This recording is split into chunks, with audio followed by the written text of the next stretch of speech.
desert seasons don't stop. There are seasons of your life when you feel really integrated and connected to yourself and to God, and seasons where those things just feel all out of whack.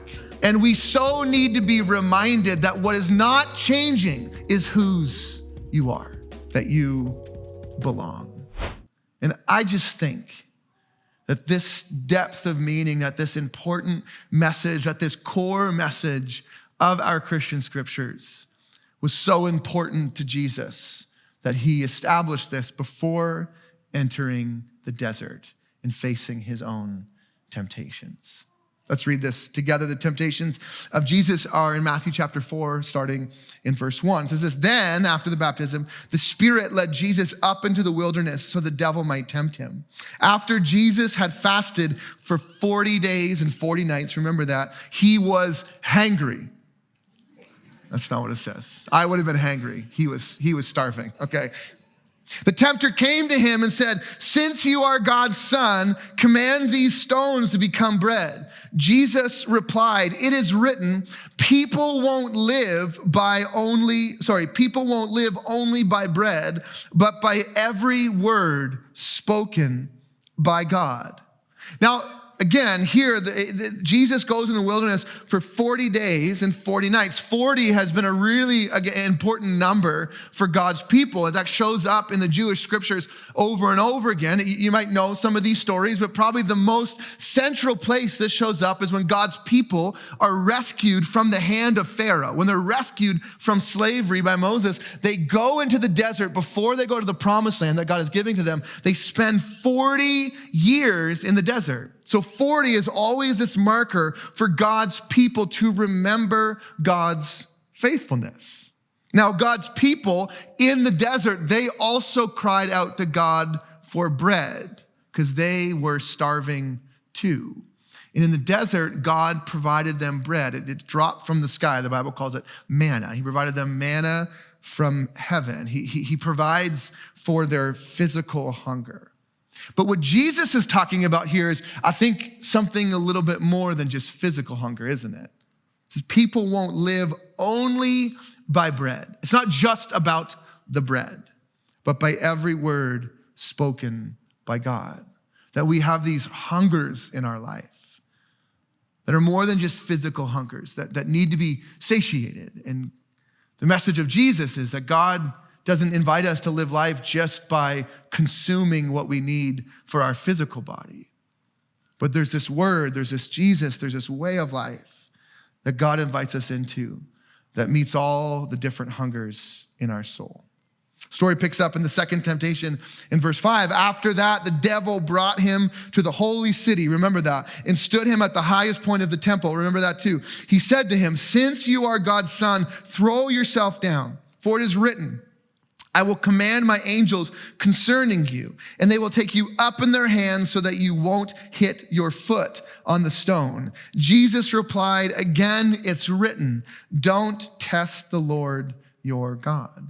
So again, in the second temptation, Jesus is brought to a holy city, to the top of a temple. Now, this is, again, really, really important. As God's people wandered the desert, they longed for this promised land that God would provide for them. Now, often, I guess the lie that God's people, if you read the story, one of the lies that they would often fall into is that if we want God to favor us, then we just need to get our worship right. Like if we can just perform all the practices correctly, if we can just kind of like get our things together, if we can just kind of read the text, if we could really understand the Torah, if we could just understand what this says, then God will favor us more.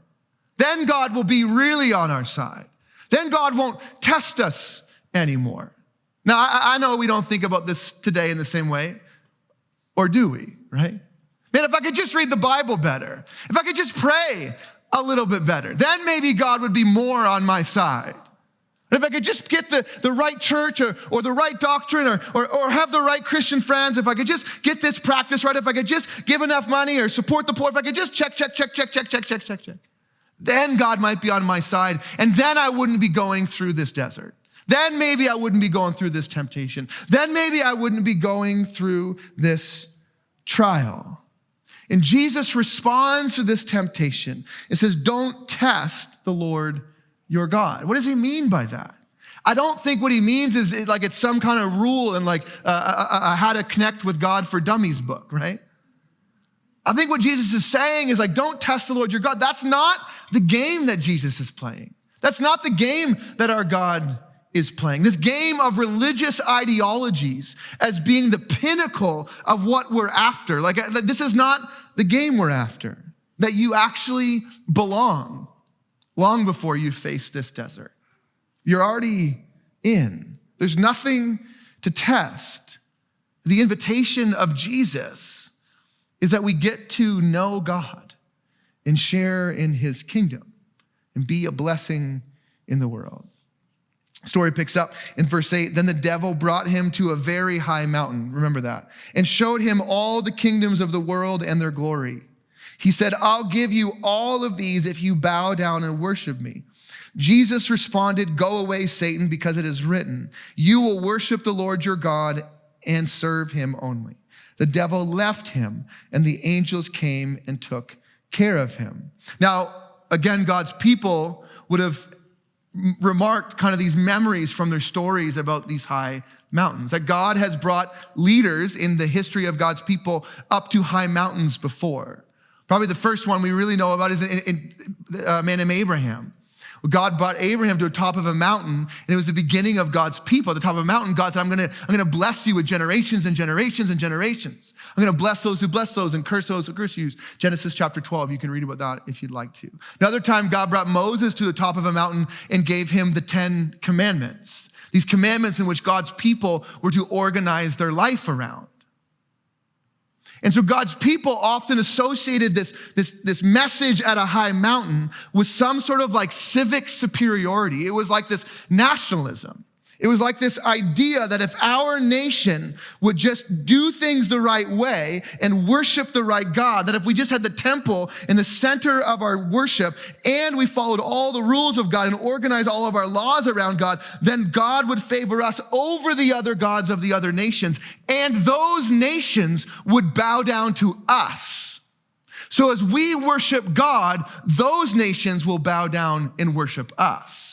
As God blesses our military and our government and our way of life, then we will have superiority over those other nations. Jesus is challenging this temptation in the desert as well. That a national superiority is also not the game that God is playing. And he reminds him. Jesus reminds the enemy that the invitation of God is that we are not people who are made to be worshiped, but we are people who are made to worship. You track with that? Again, not that these temptations come into our life today ever, just back then. Let's pull this back another layer. As Jesus is facing these three different temptations, he's primarily quoting back to the enemy some scripture from the Jewish scriptures from Deuteronomy chapter 6, 7, and 8. Anybody know what's happening in Deuteronomy 6, 7, and 8? Good, I asked that question so I could feel better about myself, okay? Appreciate that. I'm just kidding, I just have access to more of these books. Deuteronomy 6, 7, and 8 is actually when God's people have wandered the wilderness for 40 years, and they're about to cross the Jordan River into their promised land. Deuteronomy 6, 7, and 8 is the speech that Moses gives to God's people right before they cross over into the promised land. See, sometimes I wonder if Jesus, as he's facing these temptations, he faces these temptations of the devil and says, listen, you don't have anything on me. I'm of the people of the Jordan River, that we've been to the desert before. We've been hungry before. We've faced temptations before. We've stood at this precipice before, waiting for God to open up the Jordan to move us into the promised land. The bread that you tempt me with, the power that you tempt me with, does not touch me in this moment because I am of the people of the Jordan River. Do you remember just a few days ago or a few weeks ago when I was baptized in that Jordan River, reminding me that I don't need to be insecure about where I'm at with my God, Satan, You don't have that against me. I'm of the people of the Jordan River. I'm of the people who worship God. I don't need to be worshiped, but we are people who worship. I am of the people who are differentiated from other nations, not to have power over them, but to be set apart because God has invited us to be differentiated as living by a different story. And that story is not this story of exclusivity of who gets to beat who and who gets to have power over who, but I am of the people who live in the light of the great belonging, that all people are created by God, that everything we see and everything we can't see is created by God, that you belong long before, and I belong long before I do anything of significance. See, God's people, this idea of belonging in the text, I think I'd be remiss to say, doesn't really hit the same way I think the way it sometimes hits us. You know, when you read the Jewish scriptures, a lot of times Jewish people, they don't struggle with like belonging in the same way that maybe we do in the West. See, for them, to be Jewish is just like, it's who they are, right? They can't become un-Jewish or not Jewish or no longer a part of God's people. There's no like fear that would ever be taken away from them. And so lots of times as you're reading the scripture, even as Jesus is having conversations with Jewish people in the Gospels, the questions they're asking is not whether or not I will lose my Judaism or lose my favor with God. It's really more a question about how to live more true to their Jewish story. All these different rabbis, what kind of potted them against each other was who had a better angle on how to be more Jewish. Follow that? A little different than the way we would understand belonging today. But the picture of this was circumcision. See, on the 8th day, a Jewish boy would be circumcised before he could perform, before he could fail, before he could really do anything. He'd be marked as being Jewish. And then moving forward, anyone who came from a line of a Jewish male was a part of that same belonging. So, post-Jesus, when the church begins to expand outside of people with Jewish heritage and begin having these conversations what it means to belong, these new non-Jewish men were like, nope. We're going to need a different practice. Right? Can we do something different than that? That's not going to work for us, right?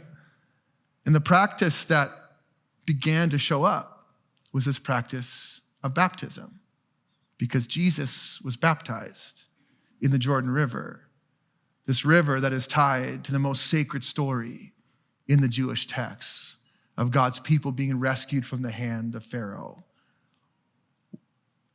walked and provided for in the wilderness, and eventually crossing the Jordan into their promised land. And so now for thousands of years, God's people have practiced this act of belonging we call baptism.